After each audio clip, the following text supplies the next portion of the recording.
আসসালামু আলাইকুম। অন্য মঞ্চের আলাপচারিতায় আপনাদের সকলকে আমন্ত্রণ জানাচ্ছি।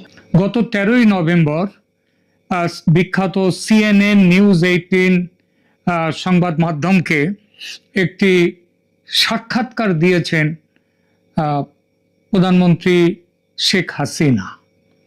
এই যে সাক্ষাৎকারটিতে তিনি এমন অনেক বিষয় বলেছেন, স্পষ্ট করে বলেছেন, যেটা এর আগে আর কোনো ইদানিং তিনি অনেকগুলো সংবাদ মাধ্যম সাক্ষাৎকার দিয়েছেন, ইন্টারভিউ দিয়েছেন, কিন্তু কোনো জায়গাতেই এতটা স্পষ্টভাবে তিনি নিজেকে প্রকাশ করেননি যেটা CNN নিউজ 18-এর সাক্ষাৎকারে তিনি যেটি দিয়েছেন। এখানে অনেকগুলো বিষয় এসছে, তার মধ্যে প্রধান বিষয় হচ্ছে যে তিনি সারা পৃথিবীর কাছে মোহাম্মদ ইউনূসের আসল চরিত্রটি, তার গণতন্ত্রের একটা নামাবলীর আড়ালে তার ভেতরে যে প্রচণ্ড সাম্প্রদায়িকতার দিকে তিনি দেশটাকে নিয়ে যাচ্ছেন, সেই ব্যাপারটা উল্লেখ করেছেন এবং একটা বড় অংশ জুড়ে এইটা রয়েছে মোহাম্মদ ইউনূস সম্পর্কে তার বক্তব্য। কিন্তু এর বাইরে তিনি যে বক্তব্যটি নিয়ে আমরা এখন আলোচনা করব সেটা হচ্ছে army chief general Waker Uzzaman, তার সম্পর্কে বক্তব্য, আমেরিকার সম্পর্কে বক্তব্য এবং ভারতের সঙ্গে তার সম্পর্কের রসায়ন, সেটা নিয়ে বক্তব্য। এই সবগুলো মিলিয়ে একটা স্পষ্ট ইঙ্গিত দিচ্ছে, যে ইঙ্গিতটার কথা গত কিছুদিন ধরে আমি একাধিক এপিসোডে বলেছি, যে ভারতের মধ্যস্থতায় আমেরিকা এবং ভারতের মধ্যস্থতায় প্রথমত ওয়াকার উজ্জামানের সঙ্গে একটা তালমেল বা রফা হয়ে গেছে, বোঝাপড়া হয়ে গেছে শেখ হাসিনার, সেই বিষয়টি, এবং দ্বিতীয়ত ভারতের মধ্যস্থতায় আমেরিকার সঙ্গেও একটা বোঝাপড়া হয়ে গেছে শেখ হাসিনার। আমি এই যে সাক্ষাৎকার এর বিশেষ একটু অংশ নিয়ে আপনাদের কাছে, বিশেষ এই অংশটুকু নিয়েই আপনাদের কাছে এখন আলোচনা করব। তাকে প্রশ্ন করা হয়েছিল CNN নিউজ 18-এর পক্ষ থেকে, আমি মূল ইংরেজিটাই বলছি, how far was army chief general Waker Uzzaman involved in negotiating your exit and do you believe he was acting independently under US diplomatic pressure or as a balancing actor to prevent bloodshed? মানে তাকে জিজ্ঞেস করা হয়েছে যে আপনাকে যে দেশ ছেড়ে চলে আসতে হয়েছে, আপনার পদ ছেড়ে দিতে হয়েছে, তার জন্যে আর্মি চিফ জেনারেল ওয়াকার উজ্জামানের ইনভলভমেন্ট, তার সাথে সম্পৃক্ততা, সেটা কি ধরনের? আপনি কি মনে করেন তিনি স্বাধীন ইচ্ছায়, তার নিজের ইচ্ছায় স্বাধীনভাবে তিনি সিদ্ধান্ত নিয়েছিলেন? মানে সিদ্ধান্তটা কি? সেটা হচ্ছে ওই যে সেনা যে অস্ত্র নামিয়ে রাখা, গুলি করবে না, এই বিষয়টি, সেটা তিনি তার স্বেচ্ছায় নিয়েছিলেন, ইন্ডিপেন্ডেন্টলি, স্বাধীনভাবে, নাকি US ডিপ্লোম্যাটিক প্রেসারে, আমেরিকার চাপে, কূটনৈতিক চাপের ফলে তিনি নিয়েছিলেন, অথবা ব্যালেন্সিং একটা টু প্রিভেন্ট ব্লাডশেড, যে আরো রক্তপাত যাতে না হয় তার জন্য তিনি এই সিদ্ধান্ত নিয়েছেন? এইটা ছিল প্রশ্ন। এর উত্তরে তিনি বলছেন, the military was faced with an impossible situation, মানে আর্মিকে, সেনাবাহিনীকে একটা ভয়ঙ্কর, একটা অসাধ্য, একটা ভয়ঙ্কর সমস্যার মুখে পড়তে হয়েছিল। সেটা কি? ডিপেন্ডিং এ কনস্টিটিউশনাল গভর্নমেন্ট, একটা সাংবিধানিক সরকারকে রক্ষা করা। কার বিরুদ্ধে রক্ষা করা? এগেনস্ট ওভারওয়েলমিং মব ভায়োলেন্স, যে ভয়ঙ্কর একটা মব ভায়োলেন্স, তার সামনে তাকে রক্ষা করা, while avoiding any further loss of life, আরো জীবন বা রক্তপাত যাতে না হয়, জীবন যাতে না যায়, তার জন্য সেটা করা। Our discussion focused on preventing a complete breakdown in law and order and ensuring the safety of my family and staff and of ordinary civilians on the streets of Dhaka. Whether or what kind of external pressure influenced decisions, I cannot say. তিনি বলেছিলেন, আমার পরিবারের জীবন রক্ষা, আমার যে কর্মীরা তাদের জীবন রক্ষা এবং সাধারণ নাগরিকের জীবন রক্ষার জন্যে আমি মনে করি যে এই জিনিসটা সেদিন করেছিল সেনাবাহিনী, এই রাস্তা নিয়েছিল। এর পেছনে অন্য কোনো প্রেশার আছে কিনা, বাইরের এক্সটার্নাল প্রেশার এই সিদ্ধান্তের পেছনে ছিল কিনা, আমি সেটা বলতে পারি না। অর্থাৎ তিনি এক্সটার্নাল এর কথা যেমন বললেন যে তিনি বলতে পারেন না, তেমনি তিনি এটাও বললেন যে সিভিলিয়ানদের এবং মানুষের রক্তপাত যাতে না হয় তার জন্যেই সেনা সেদিন এই ব্যবস্থা নিতে বাধ্য হয়েছিল বলে আমি মনে করি। আবার যখন তাকে এর পরের প্রশ্নটা হচ্ছে, were you aware of a coordinated plan within the civil military establishment to install a caretaker facade government once you left, and if so who are the key intermediaries? তার মানে হচ্ছে যে আপনি কি মনে করেন যে একটা নাগরিকদের সিভিল এবং মিলিটারি এই দু রকম এস্টাবলিশমেন্ট এরা কি আপনার বিরুদ্ধে আপনাকে পদচ্যুত করে একটি কেয়ারটেকার গভর্নমেন্ট সেখানে সরকার সেখানে বসাবার চেষ্টা করেছিল? যদি তাই করে থাকে তো এই চেষ্টার মধ্যে কারা জড়িত ছিল? এর উত্তরে শেখ হাসিনা বলছেন, I was not aware of any coordinated plan at that time. আমি জানতাম, আমি সে সময় এই ধরনের কোনো সম্ভাবনা, এই ধরনের কোনো কিছু যেটাকে আমরা বলা যায় ষড়যন্ত্র বা পরিকল্পনা সেটা হয়েছিল কিনা আমি ওই সময় জানতাম না। আমি শুধু ছিলাম যে আমার দেশের মানুষের, I was focused only on the safety of my country and my people. আমার দেশের মানুষ এবং আমার দেশের সুরক্ষার জন্যই আমি চিন্তা করেছিলাম। তারপরে কি বলছেন, it was only after the events of August 5 that I started to discern the premeditated nature of this coup. তিনি বললেন তারপরে 5 আগস্টের পরে আমি এই বিষয় নিয়ে ভাবতে শুরু করলাম যে এর পেছনে কি থাকতে পারে। The speed with which Yunus seized power, the immediate immunity granted to perpetrators, and the dissolution of our judicial inquiry. তিনি বলছেন যে দ্রুততার সঙ্গে ইউনূস ক্ষমতা দখল করলো, যে দ্রুততার সঙ্গে ইমিউনিটি দিয়ে দেওয়া হলো যারা এই সমস্ত কাণ্ড ঘটিয়েছে তাদের, এবং আমি যে জুডিশিয়াল এনকোয়ারি যেটা দিয়েছিলাম ওই প্রথম দিকের যে সমস্ত খুন জখম নিয়ে, সেইটা যখন তারা ভেঙে দিল, তারা যখন সেইটাকে আর রাখলো না, তখনই আমি বুঝতে পেরেছিলাম যে এটা হচ্ছে একটা পুরনো সিদ্ধান্ত, একটা পরিকল্পনা মাফিক ব্যাপার ঘটেছে আমার বিরুদ্ধে। Yunus it seems had been preparing to seize power, or those who installed him had. মানে ইউনূস পাওয়ার নিতে চাইছিলেন, ক্ষমতা, অথবা যারা তাকে ক্ষমতায় বসিয়েছে তারা এখানে তারা এই ব্যাপারটা ঘটিয়েছে। তারপরে তাকে প্রশ্ন করা হয়েছিল যে আমেরিকা যুক্তরাষ্ট্রের ভূমিকার ব্যাপারে আপনি কি বলবেন তার উত্তরে তিনি বলেছেন যে আমাদের আমেরিকার সাথে আমাদের সবসময় ভালো সম্পর্ক ছিল এবং আমাদের এমন কিছু বিশ্বাস করার কোনো কারণ নেই যে এই ঘটনার পেছনে আমেরিকার কোনো হাত ছিল। এটা করার কোনো কথা নয়।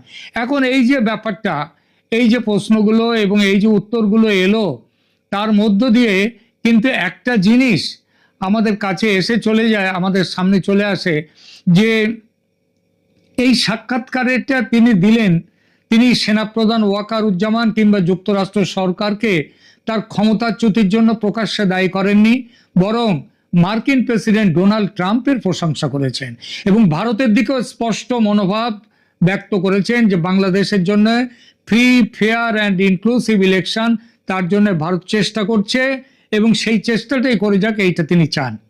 এই বার্তাগুলো শুধু কূটনৈতিক পরিবেশকেই নয়, বরং দেশের ভবিষ্যৎ পথ চলার ব্যাপারে নতুন জল্পনা কল্পনা তৈরি করেছে।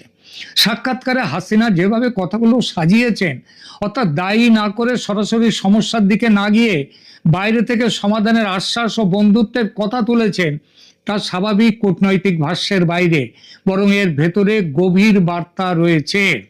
সেনা ও যুক্তরাষ্ট্রকে দায়ী না করা, এই ব্যাপারটা নিয়ে একটু আলোচনা করি। বাংলাদেশের ইতিহাসে কোনো সরকার পতনের সময় প্রধান যে নেতারা থাকেন, রাজনৈতিক নেতারা, তারা সাধারণত সেনার বিরুদ্ধে সরাসরি অভিযোগ তুলতেন। হাসিনা এবার সেটা করেননি।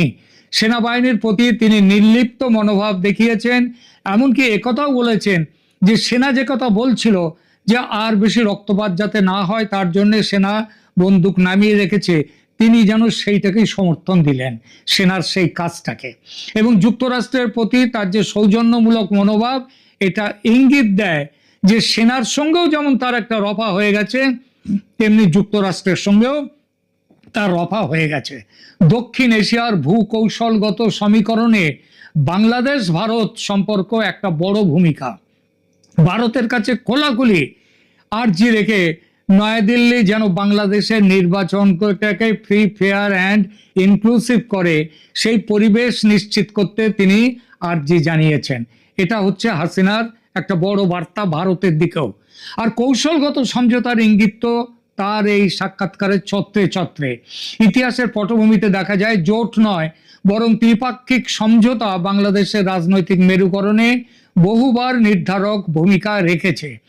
এখানে হাসিনার বক্তব্য বিশ্লেষণ করলে দেখা যায় বেশ কয়েকটি স্তরে গোপন সমঝোতা হয়ে গেছে এবং তার স্পষ্ট ছাপ পাওয়া যাচ্ছে এই সাক্ষাৎকারে।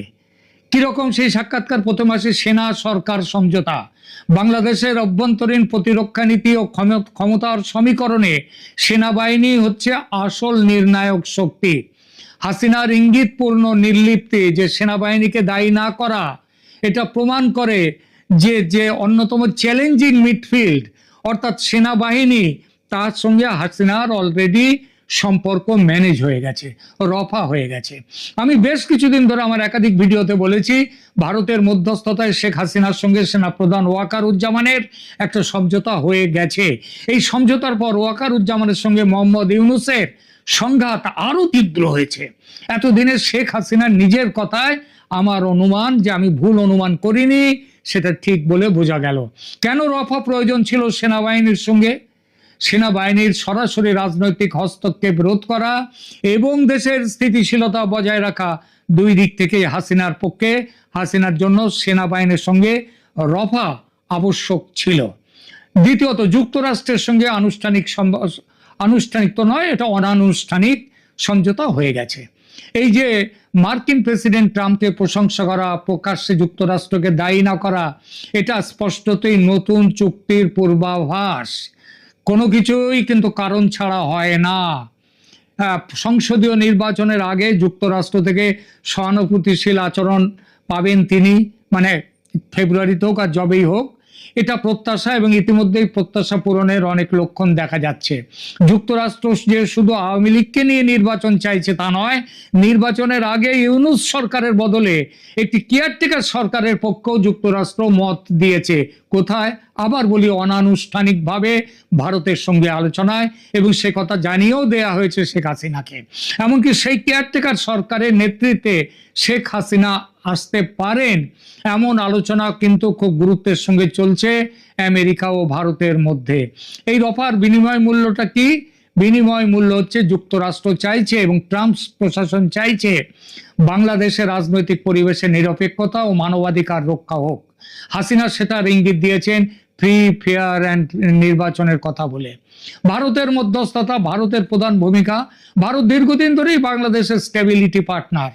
ভূ রাজনৈতিক ও কৌশলগত দৃষ্টিকোণ থেকে দিল্লি চায় হাসিনা সমর্থিত সরকার থাকুক, কিন্তু সীমিত মাত্রায় প্লুরালিজম বা অন্তর্ভুক্তি, অর্থাৎ সাধারণ নির্বাচন হোক, মানুষ যাকে চাইবে তাই আসবে, সেই আসবে। সাক্ষাৎকারে এই বার্তা হাসিনা দিয়েছেন যে ভারত অর্থাৎ নয়াদিল্লির সঙ্গে সমঝোতার বার্তা তার প্রত্যক্ষ। ভারতকে তিনি গ্যারান্টার হিসেবে চিহ্নিত করেছেন। ভবিষ্যৎ কি পরিস্থিতির আমরা দেখতে পাচ্ছি? আগামী একটি মাসে বাংলাদেশে কৌশলগতভাবে বেশ কিছু গুরুত্বপূর্ণ পরিবর্তন দেখা যাবেই। প্রথমত, সেনাবাহিনী ও আন্তর্জাতিক মহলের কিছুটা নিরপেক্ষ ভূমিকার ইঙ্গিতের কারণে একটি তুলনামূলক শান্তিপূর্ণ নির্বাচন প্রত্যাশিত, এবং সেই নির্বাচনে আওয়ামী লীগ থাকছেই। ভারতের মধ্যস্থতায় যুক্তরাষ্ট্র ও বাংলাদেশের মধ্যে একটা মিউচুয়াল আন্ডারস্ট্যান্ডিং তৈরি হবে। তাহলে এইবার শেষ করি আলোচনায়। শেখ হাসিনার এই সাক্ষাৎকারের ভেতরে রয়েছে কৌশলগত সমঝোতার স্পষ্ট ইঙ্গিত। বাংলাদেশের রাজনীতি, বিশেষ করে সেনাবাহিনী ও আন্তর্জাতিক মহলের ভূমিকা এতদিন ছিল ছায়ায় ঢাকা। সেই ছায়া হাসিনা কি চাইছেন, কি বলছেন, তার সাথে কোনো সম্পর্ক হয়েছে কিনা, কারোর রফা হয়েছে কিনা, সেই ছায়াটা আজ প্রায় পুরোটাই দূর হয়ে গেল। দূর যে হয়েছে সেটা বোঝা যায় শেখ হাসিনা ও তার দল আওয়ামী লীগ যেভাবে বাংলাদেশের রাজনীতিতে একের পর এক প্রোগ্রাম নিয়ে আসছেন সেটা দেখে।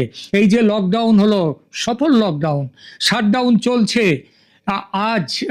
আজকের যে শাটডাউন দেখবেন, সেটা এখনই বলে দিলাম, সেটাও খুব ভালোভাবেই সেটা সফল হবে। এর পেছনে সেনার স্পষ্ট মদত দেখা যাচ্ছে। এই মদত কিন্তু নিচের স্তরের নয়, অনেক ওপর স্তরের বোঝাপড়া।